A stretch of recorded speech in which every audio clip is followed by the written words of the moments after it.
নমস্কার বন্ধুরা, অক্ষয় তৃতীয়ার বিশেষ পর্বে আপনাদের সকলকে জানাই স্বাগত। বৈশাখ মাসের শুক্লপক্ষের তৃতীয়া তিথিকেই বলা হয় অক্ষয় তৃতীয়া।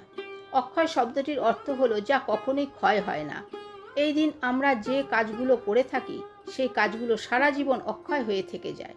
তাই অক্ষয় তৃতীয়ার বিশেষ মাহাত্ম্য রয়েছে।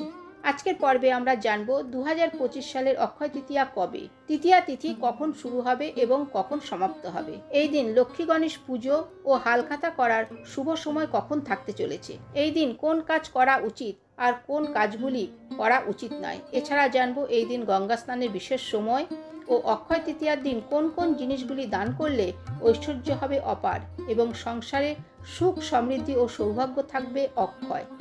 সবটাই জানবো আজকের পর্বে। ভিডিওটি সম্পূর্ণ দেখার অনুরোধ রইল।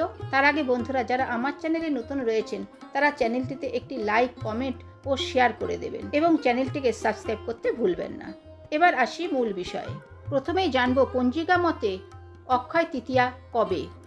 আগামী 30শে এপ্রিল 2025 বাংলার 16ই বৈশাখ 1432 বুধবার অক্ষয় তৃতীয়া পালন করতে হবে। পঞ্জিকা মতে অক্ষয় তৃতীয়াতে তৃতীয়া তিথি শুরু হবে 29শে এপ্রিল 2025 বাংলার 15ই বৈশাখ 1432 মঙ্গলবার রাত্রি 8টা 24 মিনিট থেকে এবং তৃতীয়া তিথি সমাপ্ত হবে 30শে এপ্রিল 2025 বাংলার 16ই বৈশাখ 1432 বুধবার সন্ধে 6টা 12 মিনিটে। পঞ্জিকা অনুযায়ী আগামী 30শে এপ্রিল 2025 বুধবার সারাদিন ধরেই অক্ষয় তৃতীয়া পালন করা হবে।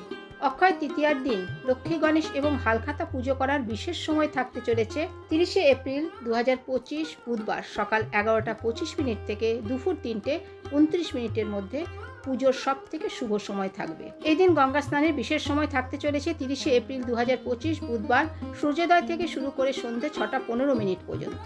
সৌভাগ্য ফেরাতে এই অক্ষয় তৃতীয়ার দিন কি দান করবেন। এই দিন আপনাদের পছন্দ মতন সবজি ও ফল দান করতে পারেন, তবে ফলের মধ্যে কখনোই টক জাতীয় কোনো ফল দেবেন না। এই দিন চাল, নুন, হলুদ, মিছরি, ছাতু, টক দই দান করতে পারেন। মিষ্টি দই কখনোই দান করবেন না, সবসময় টক দই দান করবেন। এই দিন নতুন বস্ত্র দান করাও খুব শুভ বলে মনে করা হয়। এর সাথে আপনি আপনার সাধ্য মতন দক্ষিণা অবশ্যই দেবেন। এই সকল জিনিসগুলি যদি আপনারা দান করেন তাহলে আপনি জীবনে অনন্ত পুণ্য লাভ করতে পারবেন এবং এই পুণ্য সারা জীবন অক্ষয় হয়ে থাকবে। এবার জানবো অক্ষয় তৃতীয়ার দিন কোন কাজগুলি করা উচিত এবং এই দিন কোন কাজগুলি ভুলেও করবেন না। এই দিন সকাল সকাল ঘুম থেকে উঠে গঙ্গা বা যে কোনো পবিত্র নদী বা পুকুরে স্নান সারতে পারেন। আর যদি এটা সম্ভব না হচ্ছে তাহলে স্নানের জলে গঙ্গা জল মিশিয়ে স্নান করুন। স্নান সেরে প্রথমে সূর্যদেবকে অর্ঘ্য নিবেদন করতে হবে। তারপর নিজের ইষ্ট দেবতার উদ্দেশ্যে প্রণাম জানিয়ে দিনটি শুরু করুন।